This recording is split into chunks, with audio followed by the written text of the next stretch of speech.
Olá, está começando o Boletim de Notícias. Eu sou Marília Schesch e te faço companhia a partir de agora. Para quem paga aluguel, uma boa notícia. Houve queda no valor dos aluguéis residenciais no mês de junho. Os dados foram divulgados pelo Instituto Brasileiro de Economia da Fundação Getúlio Vargas. Quem não tem casa própria acaba comprometendo grande parte do salário na hora de pagar o aluguel. Mas do mês de maio para junho foi registrada leve queda nos preços, 0,31%. Apesar desse número parecer uma boa notícia, nos últimos 12 meses o índice acumulou alta de 8,05%. Já nas 4 capitais que integram o índice da Fundação Getúlio Vargas, os números variaram. O aluguel residencial em São Paulo passou de um recuo de 0,26% em maio para uma elevação de 0,86% em junho. No Rio de Janeiro, o índice caiu de 1,31% para 0,26% no período. Em Belo Horizonte, de alta de 1,97% para uma redução de 4,12%. E em Porto Alegre, de aumento de 0,87% para uma queda de 0,27%. No acumulado em 12 meses, os aluguéis avançaram 8,23% em São Paulo. Em Porto Alegre, o aumento foi de 6,29%. Em Belo Horizonte, a alta foi de 7,89% e no Rio de Janeiro os índices registraram 10,43% a mais. E com tanta inflação e tantos números elevados, o sonho da casa própria acaba ficando cada vez mais longe. E olha, para aqueles que exageraram na bebida, tem uma novidade também. Já começou a ser vendida a pílula anti-ressaca.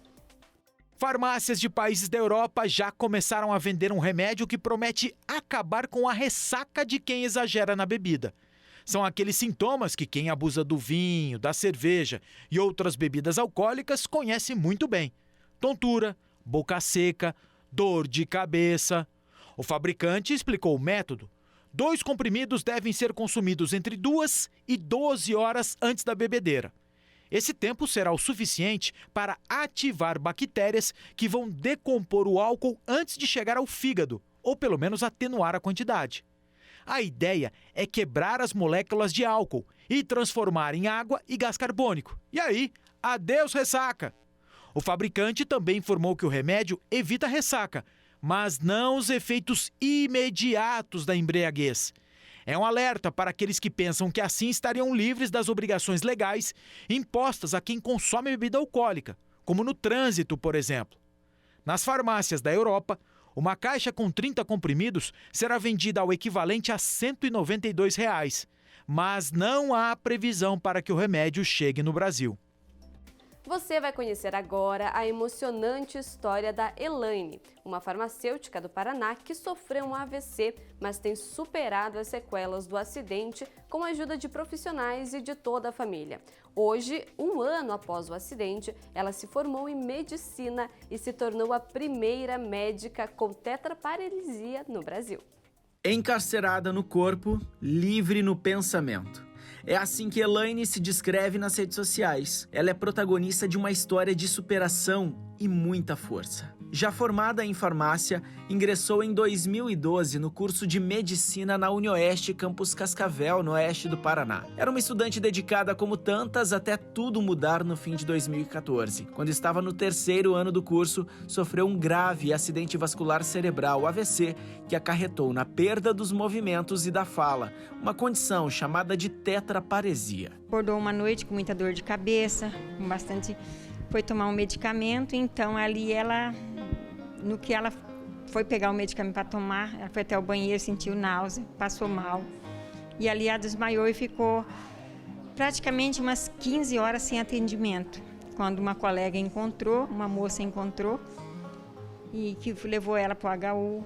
A partir daquele dia, a rotina da família se transformou completamente, a começar pela troca da cidadezinha de Diamante do Oeste, de 5.000 habitantes, para Cascavel, em busca de um tratamento mais completo. Ela passa a ter muitas necessidades, desde locomoção, alimentação, além da comunicação, que é feita por meio de soletração do alfabeto com uma tabela e também com os olhos.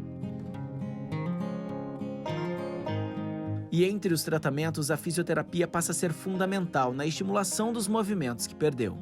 Elaine, ela é muito dedicada, assim, né? Apesar da correria dela, das atividades que ela faz, ela sempre está disposta a fazer os atendimentos. E ela gosta de postura alta, ela gosta de ficar em pé, ela gosta de se aventurar. Então, a fisioterapia vai ser importante no sentido de que ela consiga vivenciar posturas que ela não consegue chegar de uma maneira independente, né?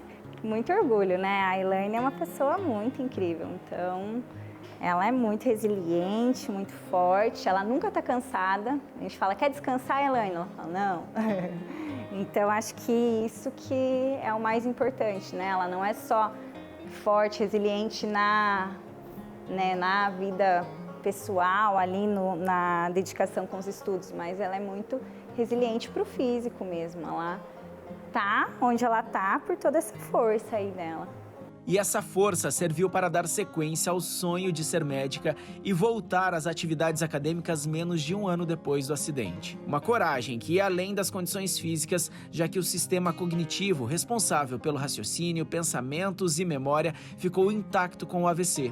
O retorno contou com o apoio de políticas inclusivas dentro da universidade. E uma coisa muito interessante é que ela não queria que para ela fosse diferente. Então, esse é o grande ponto muito importante. Ela queria ser igual aos outros e ela era igual às outras, né?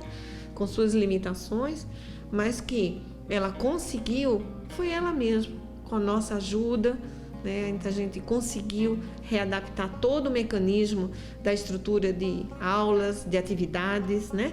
E ela participou de tudo. Mas para participar de tudo, Elaine precisou contar com uma transcritora que falava por ela. Foi difícil no começo, né? Porque por mais que eu já tinha experiência na área da educação especial, nunca tinha tido esse trabalho, né? Já conhecia pranchas de comunicação alternativa, mas são com desenhos, né? Com outra, onde o adulto ou a criança aponta e não simplesmente no piscar dos olhos, né? Tivemos bastante percalços, assim, tipo, algumas barreiras. No início ela fazia só uma disciplina teórica em 2015, né? Aí depois começa as outras disciplinas mais específicas, né? Que daí entra dermato, gastro, ortopedia. E aí essas disciplinas já demandavam o atendimento no ambulatório. Então ela tinha atendimento com o paciente, né? Então já era um espaço diferente, não era sala de aula, tinha a questão ética do acadêmico e do professor.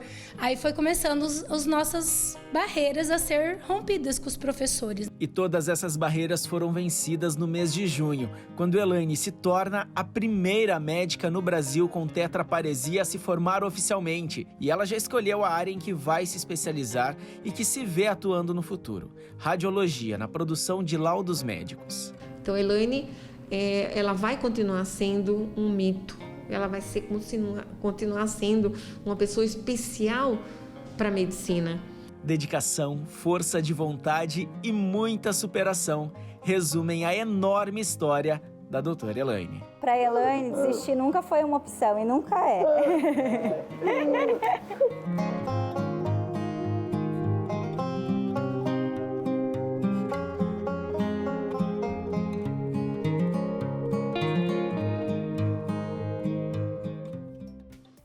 Agora nós vamos até Aurora, em Santa Catarina, porque lá tem um espetáculo da natureza que está atraindo muita gente. É a Florada das Cerejeiras. Quando as flores desabrocham, a paisagem muda. Está formado aqui um cenário de encher os olhos. A primavera ainda está longe, mas as cerejeiras ornamentais enfeitam a propriedade e atraem pássaros, abelhas e também quem passa pela estrada geral de Fundos Aurora. O intenso cor-de-rosa das pétalas delicadas traz muito mais alegria. É um espetáculo da natureza que se repete todo ano no período de inverno. A propriedade é da dona Didlin, de 85 anos.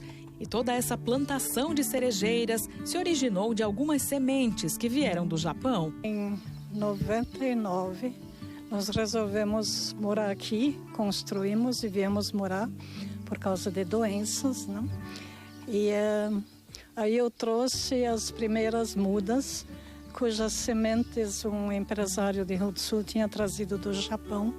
E a minha filha, ela criou num vaso e conseguiu trazer 4 mudas.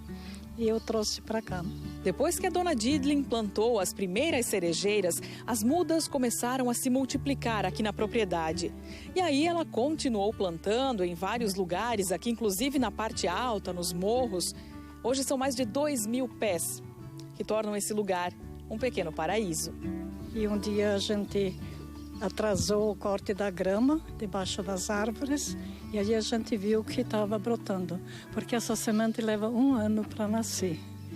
Então, a partir dali, então, nós multiplicamos já, distribuímos muitas mudas, né? Muitas pessoas. Até semana passada ainda teve um pessoal aqui de Rio do Sul, lá da Serra Canoas, que vieram buscar mudas, né?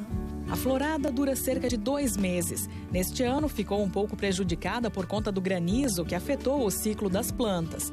O mais interessante é que a cerejeira ornamental floresce por aqui no mesmo período que no Japão, apesar de ser verão lá no hemisfério norte. Elas florescem lá, primavera, verão, e no mesmo tempo é aqui, em outono e inverno. E como elas florescem lá nessa época, aqui também. Então a gente vê que eles têm uma sincronia com os elementais, né? E se mantém dentro disso, né? Assim como nos Estados Unidos tem uma árvore que só cresce naquele local, né? Se alguém ficou interessado em apreciar esse espetáculo ao vivo e a cores, a propriedade é aberta para visitação. Muita gente vem aqui para tirar fotos e ver de perto toda essa beleza que a dona Didlin tem o privilégio de ter no quintal de casa.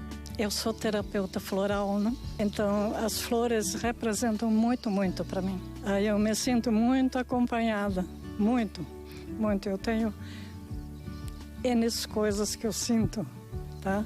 Porque toda planta tem seu elemental e a gente começa a pesquisar sobre isso. E o principal é sentir, né? A flor é vida e não se vive sem isso. E a natureza nos ensina, às vezes, mais do que qualquer livro, né?